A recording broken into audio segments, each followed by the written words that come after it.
Hello. Welcome to the best football show.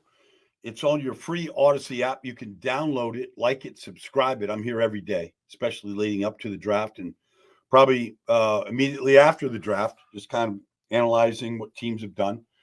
You can find me at Baldy NFL. You can find me on all of the platforms out there: YouTube, Twitter, X, Instagram, Threads. I'm out there posting stuff daily. We're in the process of finishing up my top five players at each position. We've gone through most of it. We're down to really the last two positions here, safeties and tight ends. I want to get to safeties because there was a lot of safeties that moved in free agency because that's where you kind of get your safeties now. I mean, if you just look at Washington and the Rams, I mean, Washington picked up Jeremy Chin from Carolina, great all-around player. Cam Curl left Washington, went to the Rams. I mean, there was just a lot of movement from the safety position. Chauncey Gardner-Johnson left Detroit, went back to Philly. Almost every team in this league right now is playing some combination of three safeties for much of the game.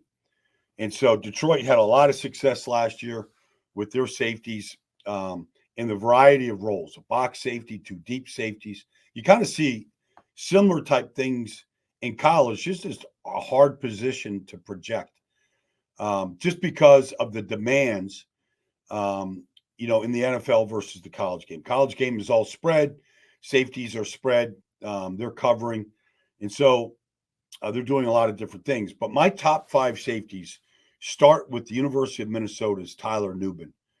He's been a 4-year player there. He's got good size. He's 6'1", he's 200 pounds. I watched Tyler play. I mean, he has, I think, either 13 or 14 career interceptions. I like to look at interception numbers with safeties because it tells me if they're active, if they can cover ground, if they can cover, drop down and cover the slot in 4 wide receiver, 3 wide receiver sets, cover tight ends, how they play the ball in the air in zone coverage, what kind of break they get. But Tyler Nubin I think he's a top 30, top 32 player in this draft. Some teams probably don't give him a first round pick. I don't think he'll get picked in the first round. Although I think he's a first round talent. I think tackles, wide receivers, quarterbacks, defensive linemen, they're going to get picked in front of safeties. That's just the way it is right now. There's drafts where you don't get first round safeties anymore. But I think Tyler Nubin is worthy of it. It might take him to the second round before he gets picked. Right behind him, if not in front of him, depending how you want to rate him, is Kamren Kinchens of the University of Miami. There's a lot to like about him. He's 5'11", he's 203 pounds. He runs in the 4.6s, but he hits like a ton of bricks. Like you just watch some of these collisions of his, full speed collisions. Guy plays the game with no fear whatsoever. You watch, he's got 11 career interceptions in 3 years at Miami. Number 5. I mean, turn on any Miami tape and he shows up. He's a force. He really is. He covers a lot of ground. He's got good range. Had 4 interceptions this past year. But I just look at his hitting and I go, that's how safety's got to hit. They got to be impactful players. They got to still patrol the middle of the field. It's the most valuable piece of real estate in all of football. And I think he's an intimidator in the middle. I mean, as much as you can intimidate now with a lot of the rule changes and safety, the guy plays the game the right way, but he's an enforcer. Kamren Kinchens is an enforcer. He's got a lot of good tape to back him up. I like watching him play. My third favorite safety is Washington State's Jaden Hicks. He's got the size you're looking for at safety. I mean, he's 6'2", he's 211 pounds. He wears number 25. Like he's kind of all over the place. But you watch the Apple Cup against, the University of Washington. It's the biggest game that Washington State plays every year. And you watch that interception against Michael Penix Jr. in the Apple Cup in a tied score, 14-14 game, and you look at his range of what the play that he makes. He's in the slot. He's covering, I believe it was Jalen Polk. It might have been McMillan, but I think it was Jalen Polk. My memory serves me correct. He runs a spray fade out of the slot, and you watch him run and cover that play. And Penix does what he does. He puts a lot of air under the ball. He lets his receiver go get it. Polk's got good size, and there's Jaden Hicks with the interception. There's he's got size, he's got range. I think he tackles well. He's my third favorite safety in this draft. And there's a lot of safeties. Like if you want to put them with the team, like what's Denver going to do if they don't sign Justin Simmons back, which they're not? I mean, I know they've got guys there, but everybody's looking for three. Denver comes to mind. They don't have a second round pick. I think Hicks is probably, he looks like he's the middle of the second round player to me, somewhere in the 50 range. I don't know. It just seems like that'd be a sweet spot for him. I can't put him on a team right now. Jacksonville lost a good safety in free agency. Could Jacksonville, there in the middle of the second round, be interested in Jaden Hicks? My fourth favorite safety, a lot of good tape, is Calen Bullock of USC. He's got that size. He's 6'2", I think he weighed 188 at the combine. Wears number 7. Had a pick 6 against Utah in the fourth quarter. Utah's looking to put the game away. He gets them right back in the game in the fourth quarter. Perfect play. You watch him against UCLA in the final game, the Battle of the Angels right there, city of Los Angeles, and you watch that play in the end zone. Just breaking up a ball on a drag slide. UCLA's looking to stick it to him. He's got the tight end in the end zone. He plays the play blind. He plays with patience. He plays with great technique. He's been a 3-year player at USC. I like everything about Calen Bullock. I mean, he's got 9 career interceptions in 3 years. Those aren't anything to sneeze at.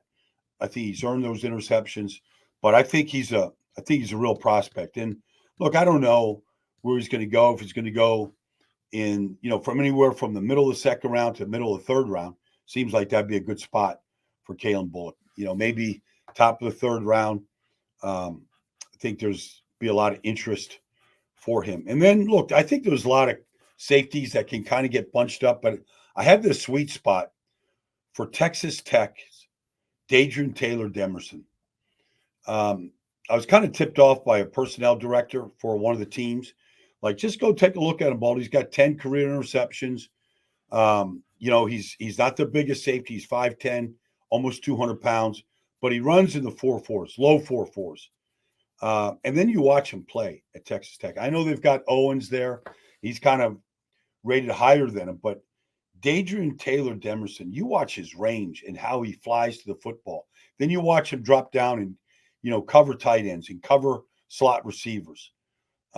He jumps off the page at me. I like an awful lot of things about Dadrion. And I know he's probably, I don't know, in most,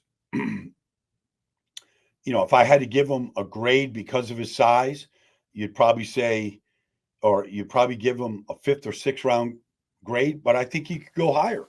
I think teams are going to look at his value and his ball skills and his coverage skills and go, this is your classic coverage safety right here. And then you look at the way that he tackles in the open field. Dadrion Taylor-Demerson, just remember, he's probably not the 5th highest rated safety on most people's boards, but when I study him, he keeps showing up to me. So that's my top 5 safeties. Tyler Nubin, University of Minnesota. Kamren Kinchens, from the University of Miami, 3-year player, really great player. Jaden Hicks from Washington State. Calen Bullock from USC. And I finished with Dadrion Taylor-Demerson. Now, let me get to the tight ends.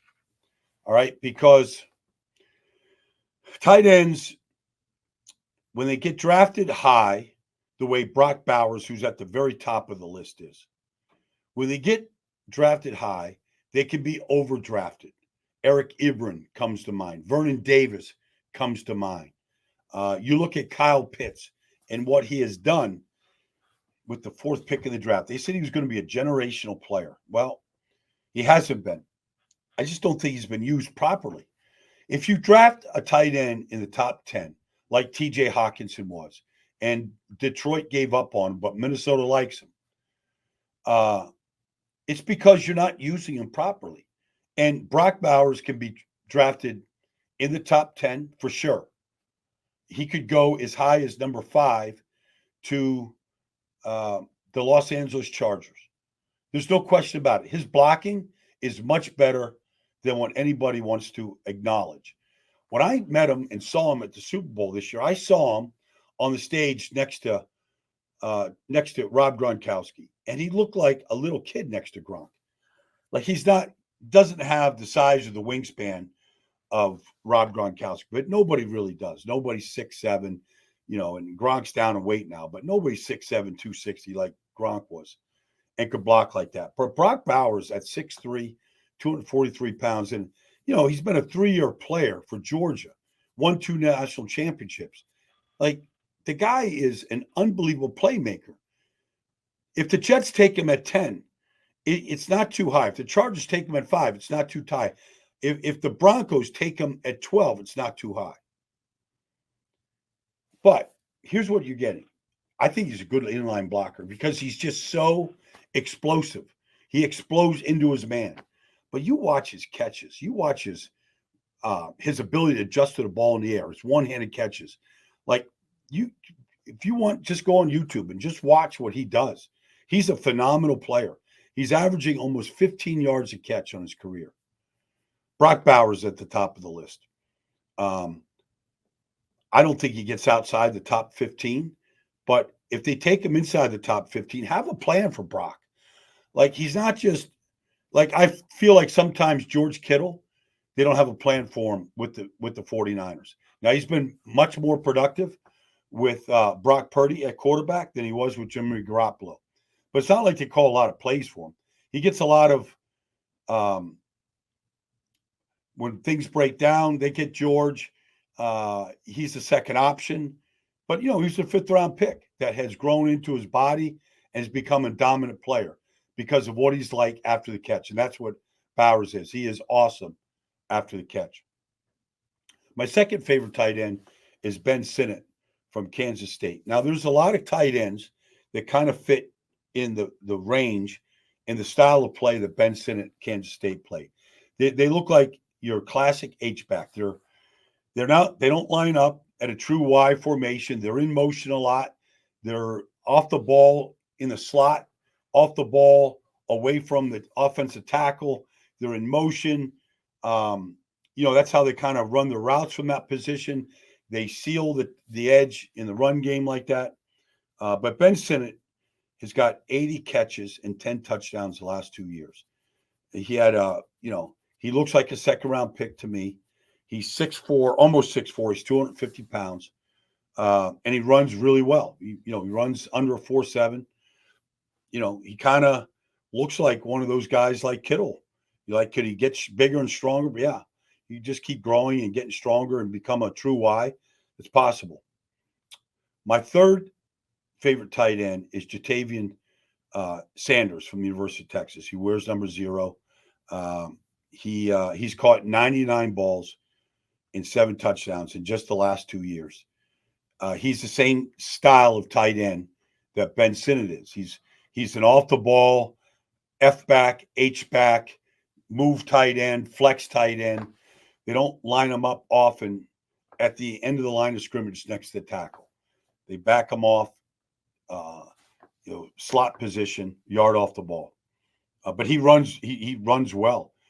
He ran under a 4.7, but he looks like a big target. He's 6'4", he's 245 pounds, he's kind of lean. But those, these move tight ends are kind of the rage right now. They're in motion a lot. They go from one side of the formation, they change the strengths, depending on what you're trying to do. Flood a zone in the passing game, get a strong side run going. They put these guys in a position to do that. Next is Ohio State's Cade Stover. Look, he's got 10 touchdown catches the last 2 years. Obviously, if you're a tight end at Ohio State with the receivers, from Marvin Harrison to, Jackson Smith and Jigba to, Garrett Wilson, you name it. I mean, it's been a wide receiving factory the last 3 years, but there over the last three has been Cade Stover. You know, he's 6'4", he's just about 250 pounds. Same thing. Like he's a move tight end, flex tight end. They seem to put him out in space quite a bit. He's got to adjust to the NFL game, but he looks like a third-round pick. You know, I think that's the sweet spot for Cade Stover right now. So I think that'd be a good place for him. And then probably not the fifth best tight end, but I think the best blocking tight end. And that's why I want to talk about Tip Reiman from the University of Illinois. He's huge. He's 6'5", he's 271 pounds. He runs better than just about every tight end except Brock Bowers. He runs in the low 4.6s. He's strong. He bench pressed 225 pounds. He did it 28 times. I mean, he bench pressed better than most tackles. But if you look for the best blocking tight end, you know, in this business right now, if you're looking for that guy that most teams are looking to balance up in their two tight end sets, you know, the Eagles play a bunch of tight ends with Dallas Goedert. They're looking for blocking tight ends. Jack Stover did that position last year. Tip Reiman looks like a true Y. And it won't surprise me to see him become a better pro than he was a college player. Because I think his size, the way that he runs, kind of how smooth he is, I think he's got a chance to become a true Y, a good blocking tight end, a guy you can really count on the strong side to combo block, take block with your offensive tackle, seal block on the edge to get your strong side running game going. He looks like he's got that ability to get stalemates, if not win on the edge against defensive ends and outside linebackers. And so that's my top 5 tight ends and it's led by, you know, an elite prospect. By anybody's top 50 players, Brock Bowers is somewhere between 5 and 10. There's not a single analyst out there that does this for a living that doesn't have Brock Bowers as an elite prospect in this draft, somewhere between the 5th pick and the 5th best player to the 10th best player, depending how you're rating them. Obviously, there's a bunch of receivers, quarterbacks, offensive tackles that are in that category. But that'd be my top 5 right now. So that's my look at the top 5 safeties and the top 5 tight ends. This has been Brian Baldinger for the Best Football Show. Look for me daily for up to the minute, up to the date content talk as we get ready for the 2024 NFL Draft. Everybody that I've mentioned will get drafted.